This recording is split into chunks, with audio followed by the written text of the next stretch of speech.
بڑا معروف نام ہے بہلول کا. مجاذیب میں مجذوب وہ ہوتا ہے کہ تجلیات کے وفود سے جس کا چراغ عقل ٹوٹ جائے، بجھ جائے، جس کا شیشہ عقل ٹوٹ جائے، اس کو مجذوب کہتے ہیں. لیکن اللہ کی قربت کے سائے میں وہ رہتا ہے. اقبال نے بھی کہا کہ نہ پوچھ ان خرقہ پوشوں کی، ارادت ہو تو دیکھ ان کو، ید بیضا لیے بیٹھے ہیں اپنی آستینوں میں، تمنا درد دل کی ہو تو کر خدمت فقیروں کی، نہیں ملتا یہ گوہر بادشاہوں کے خزینوں میں. رب اشعث اغبر مدفوع بالابواب لو اقسم علی اللہ لابر. بہت سارے لوگ کہ ان کے بال بکھرے ہوئے، حالت پراگندہ، تمہارے دروازے پہ ہیں، تم دھکا دے دو، بابا پرے چلا جا. لیکن فرمایا کبھی انہیں چھیڑنا بیٹھنا، اللہ کے نام پہ قسم ڈال دیں تو اللہ پوری کر دیتا ہے. ایسے لوگ بھی، یہ بخاری کی روایت ہے جو میں آپ کے سامنے پیش کی ہے. رب اشعث اغبر مدفوع بالابواب لو اقسم علی اللہ، اگر اللہ پہ کوئی قسم ڈال دیں، لابر، اللہ پھر پوری کرتا ہے، ان کی لاج رکھتا ہے. پھر چونکہ بندے جو اس کے ہوتے ہیں. بغداد کا بازار تھا اور ایک حلوائی جو ہے وہ صبح صبح اپنی دکان سے جا رہا تھا کہ ایک فقیر آ نکلا، لکڑی کے کھڑاؤں اس نے پہنے ہوئے تھے. تو کہا بابا جی آؤ ذرا بیٹھو. تو اس نے گرم گرم دودھ نکال کر کے بابا جی کو پیش کیا. صبح کا موقع تھا، اس نے پیا اور اللہ کا شکر ادا کیا اور اس کو بھی کہا تیرا بھی شکریہ، اور فقیر آگے چل پڑا. بازار کا منظر تھا، آگے ایک فاحشہ عورت اپنے دوست کے ساتھ، اپنے یار کے ساتھ سیڑھیوں پر بیٹھ کے موسم کا لطف لے رہی تھی. یہ آج کل جس طرح ہلکی ہلکی بوندا باندی ہو تو جی چاہتا نا کہ باہر آئیں اور منظر دیکھیں. تو ساون کی رت لگی ہوئی تھی، ہلکی ہلکی بوندا باندی تھی. تو سیڑھیوں پہ بیٹھ کے وہ موسم کا لطف لے رہے تھے کہ یہ فقیر اپنی موج میں بازار سے گزرا. تو لکڑی کے کھڑاؤں تھے، کیچڑ اڑ کے کبھی دائیں گرتا تھا کبھی بائیں گرتا تھا. ایک چھینٹا اڑا اور اس عورت کے لباس پہ جا گرا. اس کے پاس اس کا بیٹھا ہوا جو یار تھا اسے بڑا غصہ آیا، اٹھا اور آ کے فقیر کے منہ پہ تپڑ مارا. فقیر بنے پھرتے ہو، چلنے کی تمیز بھی نہیں ہے، قیمتی لباس آیا کر دیا. فقیر نے آسمان کی طرف دیکھا اور ہنس کے کہا مالک تو بھی بڑا بے نیاز ہے، کہیں سے دودھ پلواتا ہے کہیں سے تپڑ مرواتا ہے. حضرت داتا گنج بخش علی حجویری کشف الماجوب میں لکھتے ہیں فقیر اتنی دیر تک فقیر نہیں بنتا جب تک خدا کی رضا پہ راضی نہیں ہو جاتا. بلیا لوکی تینو کافر کافر آکھن تو آہو آہو آکھ. جب تک یہ کیفیت نہیں ہو جاتی فقیر فقیر نہیں بنتا. کہا مالک تیری بھی عجیب شان ہے، کہیں سے دودھ پلواتا ہے کہیں سے تھپڑ مرواتا ہے. یہ کہہ کے فقیر آگے چل پڑا. وہ عورت چھت پہ جانے لگی تو پاؤں پھسلا سیڑھی سے تو سر کے بل گری. چوٹ کوئی ایسی آئی کہ موقع پہ فوت ہو گئی. شور مچ گیا کہ فقیر نے کوئی بد دعا دی تھی آسمان کی طرف منہ کر کے تو یہ قیمتی جان چلی گئی. فقیر ابھی بازار کے دوسرے کونے تک نہیں پہنچنے پائے تھے کہ پکڑ لیے گئے. لوگوں نے کہا فقیر بنے پھرتے ہو، حوصلہ بھی نہیں رکھتے ہو، کیا ہوا میاں؟ کہا تم نے بد دعا دی اور عورت کی جان گئی. کہا بلّہ میں نے تو کوئی بد دعا دی تھی. کہا نہیں، تیری بد دعا کا کیا دھرا ہے. لوگوں نے جو ہے وہ ضد کی کہ تو نے کوئی بد دعا دی تھی تب ایسا ہوا ہے. جب لوگوں نے ضد کی نا، اس نے کہا اگر سچی بات پوچھتے ہو نا تو میں نے بد دعا کوئی نہیں دی. یہ اصل میں یاروں یاروں کی لڑائی ہے. کہا وہ کیا؟ کہا جب میں گزر رہا تھا تو میرے پاؤں سے چینٹا اڑا، اس عورت کے لباس پہ پڑا تو اس کے یار کو غصہ آیا، اس نے مجھے مارا، پھر میرے یار کو بھی غصہ آ گیا.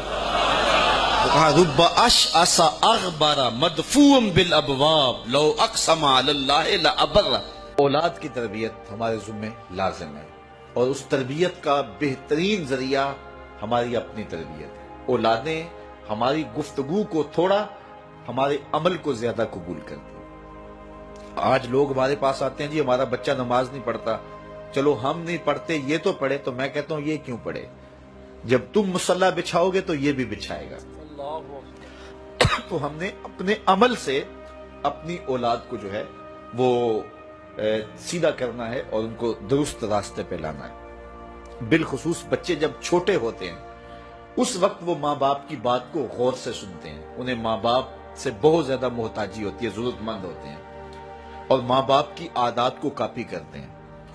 اور عموماً ہم بچوں کو اس عمر میں توجہ نہیں دیتے.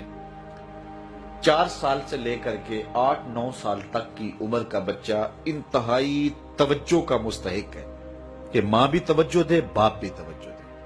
اس کے بعد پھر آہستہ آہستہ وہ مانوس ہونے لگتا ہے اپنے دوستوں سے. اور بالخصوص 12-13 سال کے بعد وہ مانوس ہو جاتا ہے اپنے دوستوں سے. پھر اس نے جو سیکھنا ہے وہ دوستوں سے سیکھتا ہے. اگر دوست اچھے ہوں گے وہ اچھائیاں سیکھ جائے گا، اگر دوست برے ہوں گے تو وہ برائیاں سیکھ جائے گا. اس وقت ہم پریشان ہوتے ہیں کہ ہماری اولاد ہمارے پاس بیٹھتی نہیں ہے. اصل اس کی اب بیٹھنے کی عمر نہیں رہی، چونکہ وہ تمہارے ہم عمر نہیں ہے کہ تمہارے ساتھ بیٹھیں، اور اب وہ بچے بھی نہیں رہے تو وہ اپنی ہم عمر نسل کو تلاش کریں گے. اس وقت ہم اگر اولاد کو کھینچیں گے تو وہ ہمارے پاس نہیں آئے گی. وقت جو تھا وہ ہم نے ضائع کر دیا. لیکن ہمیں پھر بھی اس دور میں اولاد سے غافل نہیں ہونا چاہیے. ہمیں ایک تو کوشش کرنی چاہیے کہ اچھے لوگوں کی دوستی ان بچوں کے ساتھ جو ہے وہ پیدا کرنے کی کوشش کریں. المرء علی دین خلیلہ فلینظر احدکم من یخالل. رسول اللہ صلی اللہ علیہ وسلم نے ارشاد فرمایا ہر شخص اپنے دوست کے دین پہ ہوتا ہے، تو جب وہ دوستی لگانے لگے تو دیکھے کہ وہ دوستی کس سے لگا رہا ہے. تو جب یہ عمر بچوں کی پہنچ جائے تو اس وقت یہ خیال کیا جائے. اور حضرت سیدنا علی المرتضیٰ رضی اللہ تعالی عنہ نے فرمایا کہ 15 سال سے لے کر کے 20 سال تک کی عمر انتہائی اہم عمر ہے، اور اس عمر میں ہی نظریات بنتے ہیں اور خیالات پختہ ہوتے ہیں. تو جس نے اس عمر کو سنبھال لیا اس نے اپنی زندگی سنوار لی، اور جس کی یہ عمر بگڑ گئی اس کا سب کچھ بگڑ گیا.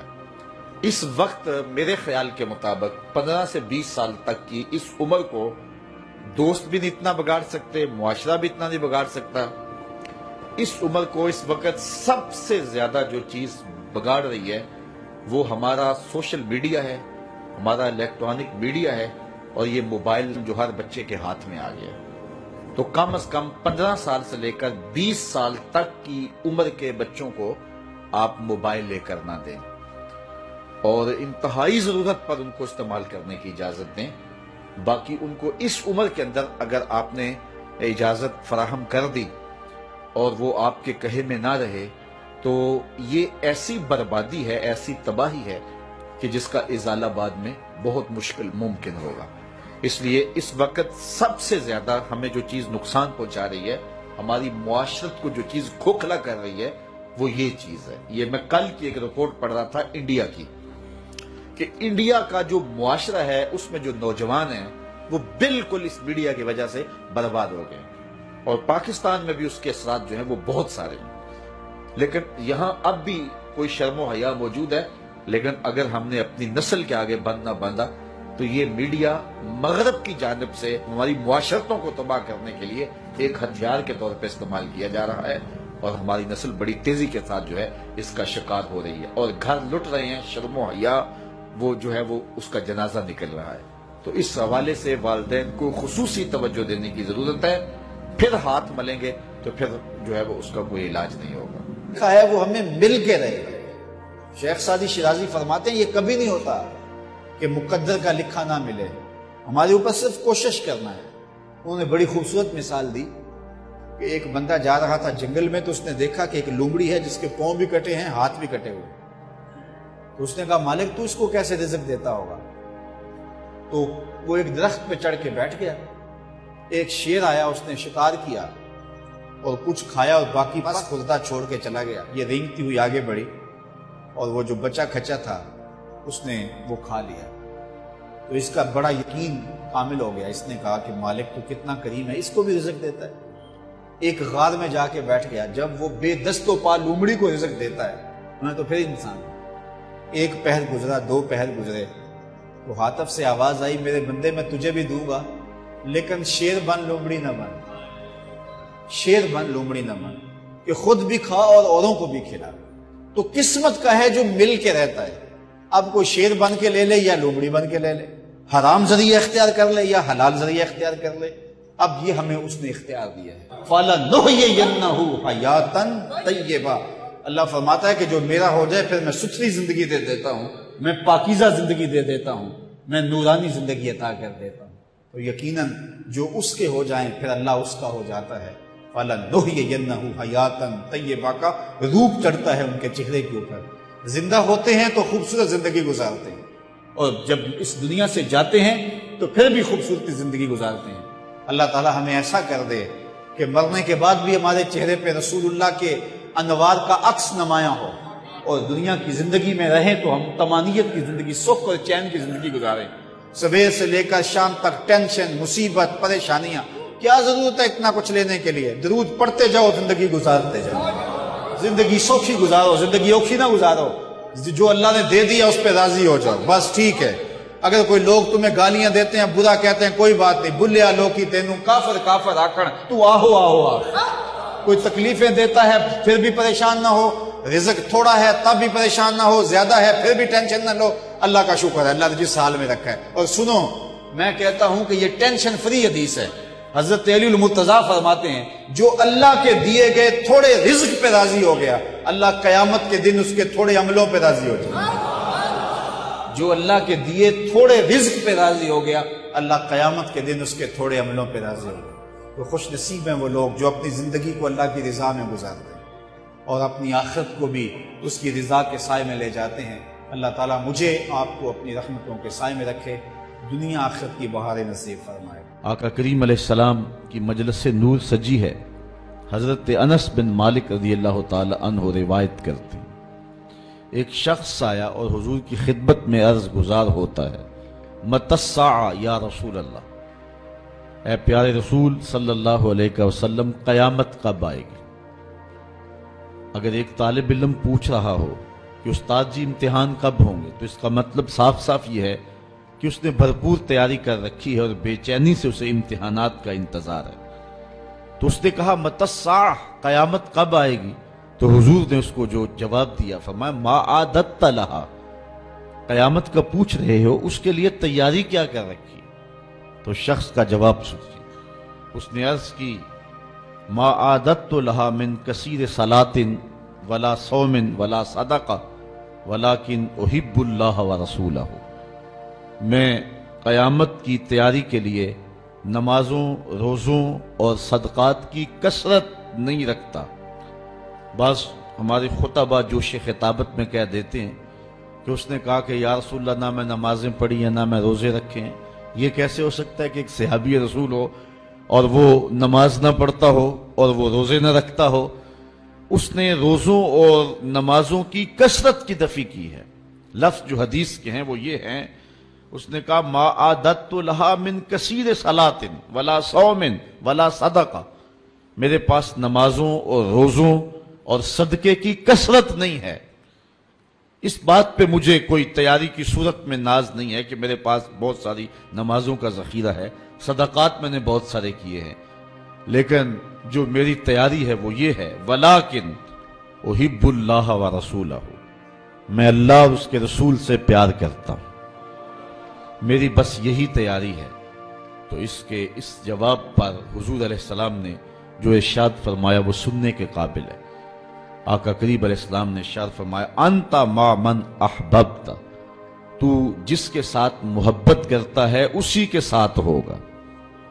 اب حضرت انس بن مالک رضی اللہ تعالی عنہ اپنی رائے دیتے ہیں، فرماتے ہیں فما فرحنا بے قول نبی صلی اللہ علیہ وسلم انت مع من احببت، کہتے ہیں ایمان لانے کے بعد زندگی میں کبھی اتنی خوشی نہیں ہوئی تھی جتنی خوشی اس قول کو سن کے ہوئی کہ حضور علیہ السلام نے فرمایا کہ تم اس کے ساتھ ہوگے جس سے محبت کرتے ہو۔ تو حضرت انس رضی اللہ تعالی عنہ مزید فرماتے ہیں انا احب النبی و ابا بکر و عمر و ارجو ان اکون بحبی ایاہم وَإِن لَمْ آمَلْ بِمِثْلِ آمَالِهِمْ، کہتے ہیں میں اللہ کے رسول سے پیار کرتا ہوں، میں حضرت ابو بکر سے پیار کرتا ہوں، میں حضرت عمر سے پیار کرتا ہوں، اور ان کی محبت کی وجہ سے میری خوش نصیبی کہ میں ان لوگوں کے ساتھ ہوں گا، اگرچہ میرے اعمال ان کے اعمال جیسے نہیں ہیں، لیکن حضور کا یہ فرمان تو جس سے پیار کرتا ہے اس کے ساتھ ہوگا۔